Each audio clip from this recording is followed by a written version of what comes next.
Joy amasung Santi makoigi machanupa Roman thinabidamakta yum madugi mapanda tholaklami aduga Joy na Santi da asumna Santi sumai tawsise nangnane yumda leramo aduga aina mana hehek panba manglomdo adudoina ai chalurage ibani punna chapubudi yabanibko adu yeune ibani punna chapam matamdane mana horin jumsida amuk lao magi phone su switch off leibani ne na ibani da pera am karakaneba aduna nangna yumda leoro mana kaigumba yumsida laaga su aingonda call do adum tawro aina kaigumba thengnare na nangonda aina call do torke ado nang phone do switch off thamba yadiko da hoi adumaina tobuna phagada male ado khara thuna di laknaba tobiyuko ai ithanda leiba habse ai yamna kijeiba Santi as aine hena nanga chainginiko yada begini tawisi nangne nangbu thadoga aina chatpa pa mena khangano se yamna chirba tanjane romendo yam kuina chumaina leiba yabanati madi minogo oire saida khangna leiba sunati aduna ne sumaina leiba habse as magi da mutadi yamna kutong thiningani se ai chalage ko nang leramuse asumna Joy Santi bu thanamlaga manglomda mahak chetlami aduga Santi na mayumudda lehowi aduga Joy na sumlak matamda magna sumna thengnaki kaidanu ne magi mangi lambidu somda natrane manida somda chalagi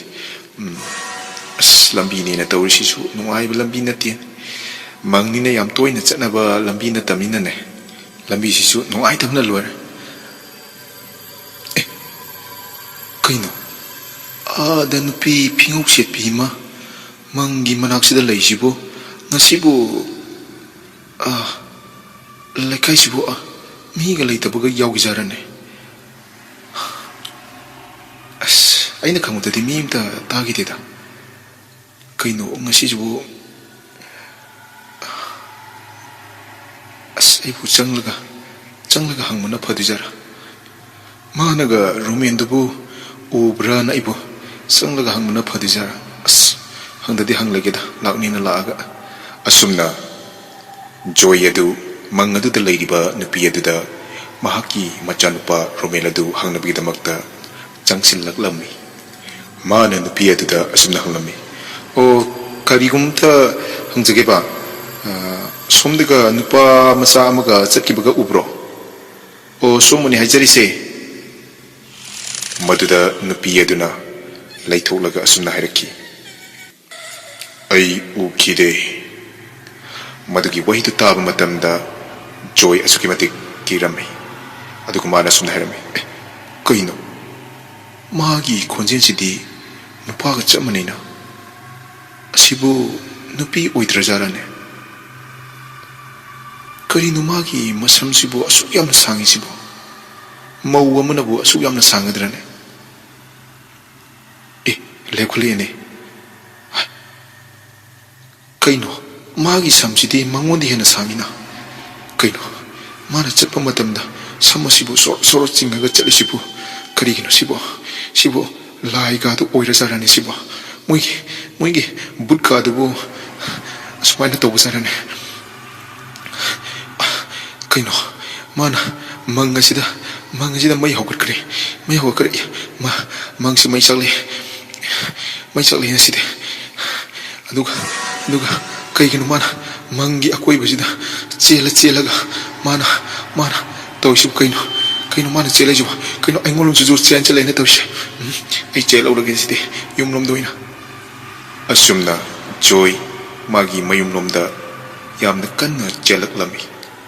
aduga Santi su asumna thenarami as dadu kaigino lakani haraga sukla laktri yamna nadi lakani na haibani as roman su laktaba tawris tanza sida aigi phone sisune network amu phangidrin tawris dada phone tawgada basu tawbi yadri roman lakpra su lakti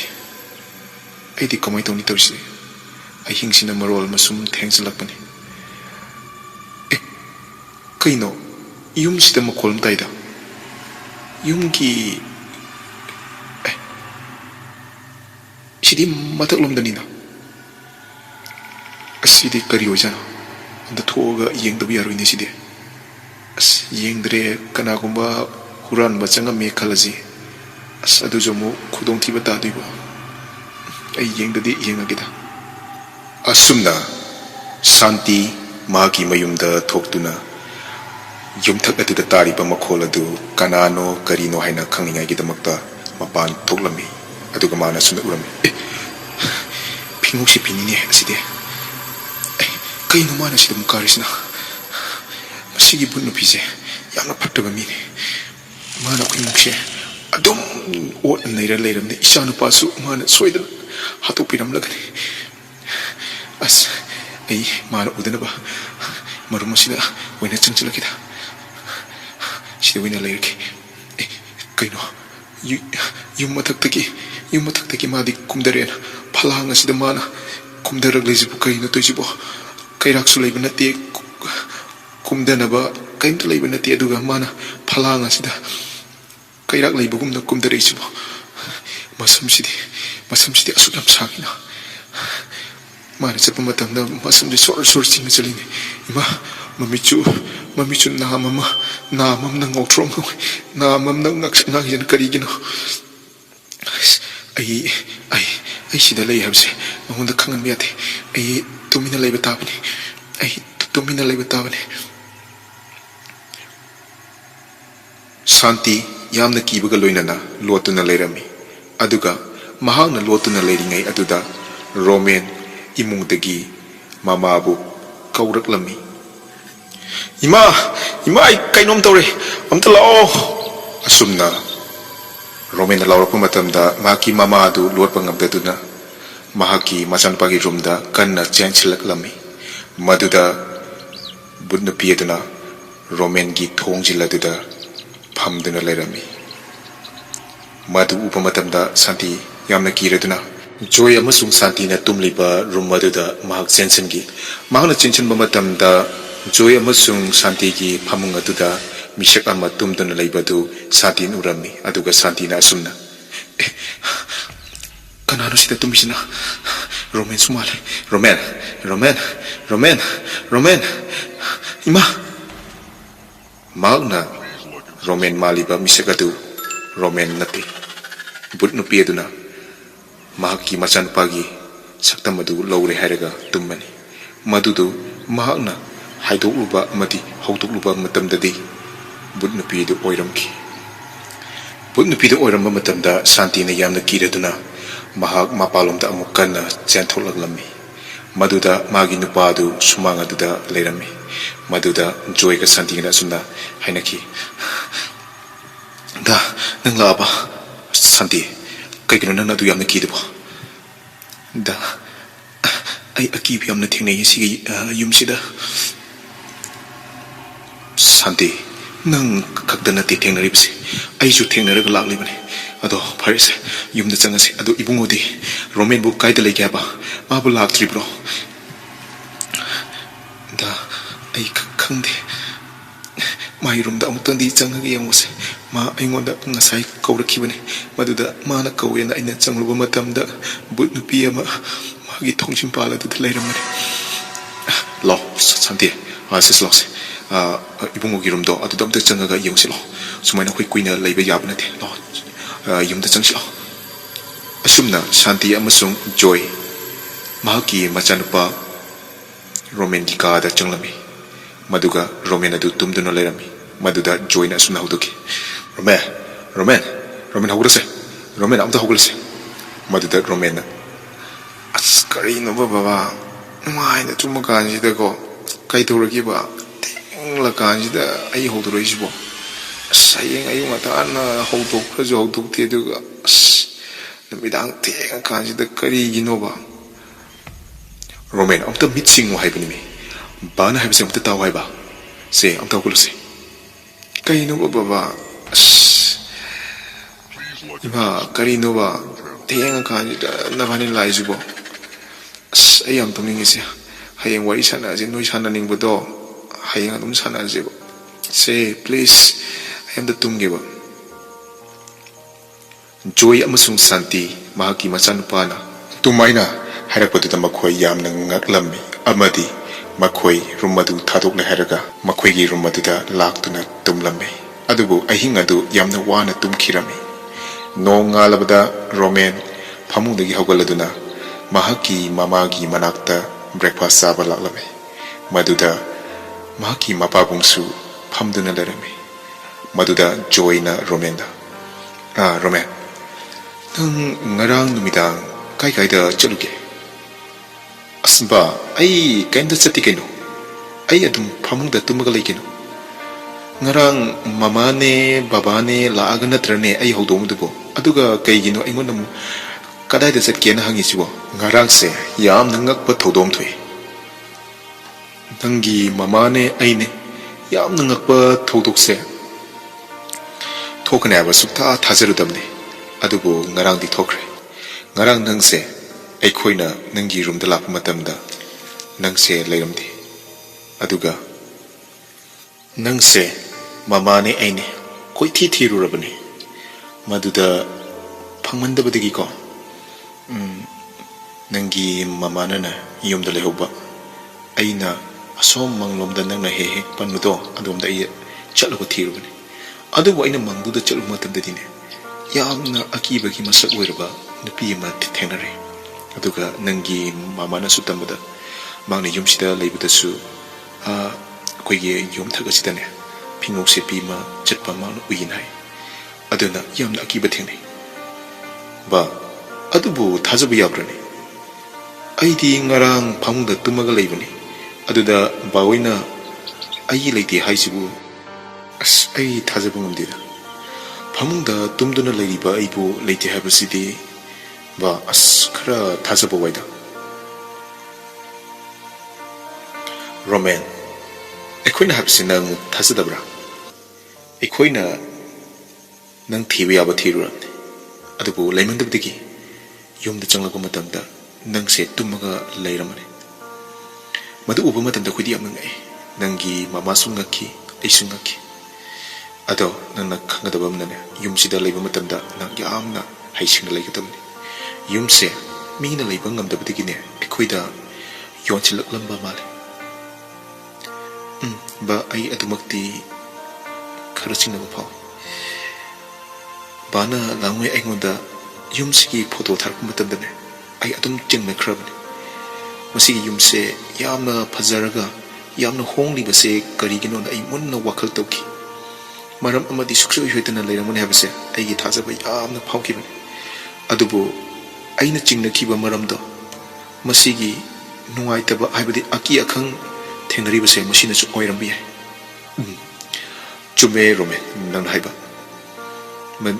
maduna maram oiraga yumse hongbasu oirambi adubu hausi akhoi chianba yatri haibadi leiruraba haiba misakto oirabani nane akhoi leiba tabani aduga aikoina nungaitrena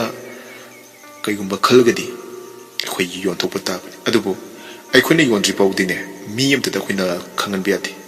sumaina sigi yumse leiba nungaite akiba thengnai habase ka amda akoina phongdokpa yadiko ba atudi chume adubu aikoigi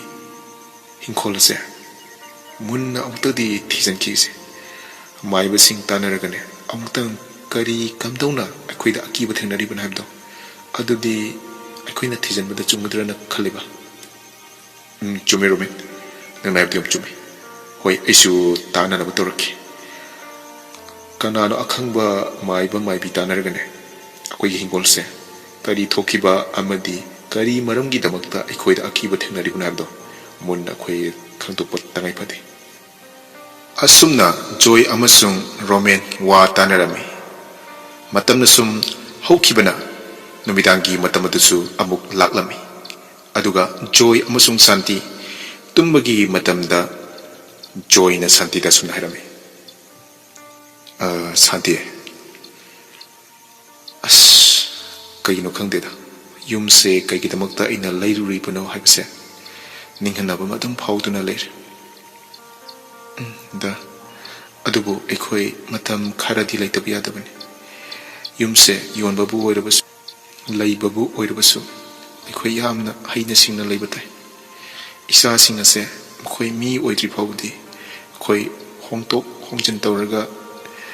leibadu kaya nuwaigada mandida isa singse mi wena bhana sinkiji wazwana ne mafam asida matam kharadi laikhisira na khal chume santi nang haibadu khang mutabani isa singi damakta chigi lamse akhoni yon thokpa matamdane mini yam tang su lobiro maramdi lamase mi jingna di loina khanglamani akhona labna leirubagine khangdabagi lawrubani minane lainingba yumdi oiramaroi mase aduna ne sida numidang hek oikiba matamda laikai ki mi imda khoida changlatribase thengbu thengnabrane asukui base numit het makon changi matamda mitop amda khoi yumsida changlakti da chume asukui ba lerakpase mitop amda changlakti adoda kaigino aikhoigi yumase numidang hek yum matamda makhol ja ja tarisibo kaigum matamdana uche khomata kaigum matamdana kari sanu khangde jajar ki makhon yam tai akibi yam phawi dada santi hoise aishu tadaba nate adubu ikoi maiba mane pasana tanaraga amta yengise maiba sukyaw yawdana ne akoi neta babna sagalaga sine na wal lepthokpado madasu langadra na khale da sumi hoi ado tumna butawrisise matam se thingzle santi tumna butawris se tumuse ko asumna santi amasung joy tumtharami adubo khanghaudana santi mikap thoklaklami aduga mana kaino tongida ngai aise amu mikap tholesibo kumai toni side dadi pratung ramani tawis yam nuai na butumi tawis aina maram tumba yadriba napa gi thamoi siga nupi haibagi thamoi siga yamna khenabjani ko nupi ai khoisina heta kiganba thamoi si pikpa jani nupi haiba nupi se tumba temagise kai makhono tarai basidi hai akhoi ki chakum nomdi natrane nupi ama kapagi makhon tarai sibo as aibo thoga yemna phadri bazar masibo as tadada muk hautoga as aibo ma hautoga chapna phari bazar ai chala roi kita ai sida dum leirake ai sida dum leirake da asumna santi ki duna magi phamuda leirami adubo khanghaudana budnu pieduna magi phamunga da phamduna amuk leirami maduda satina kaino mari sida muk phamuijin kaigino tada amda hoga piose amta hoga pioba amta hoga piomi nambo asumna joyna hogolakma matamdadi kaino ba santi tada yengo sida pudam lei si udro dai de no banang si kai lege ba shu lei taw si da nang si ko namang na ha da pang uraga tummi ba ingonda pang tai na boy tor nang si se tumu se santi yam nang laklami hojik ta uramba bunnu pi edu joy na holakma matamda magi mangdagi mangkhirami maduda santi wa ngangda duna sumalemi kaino hojita uramana nupiduba da joy na holakma matamna mangkhriswa bidi yumsi amna kireda yumsi amna kiri da joy na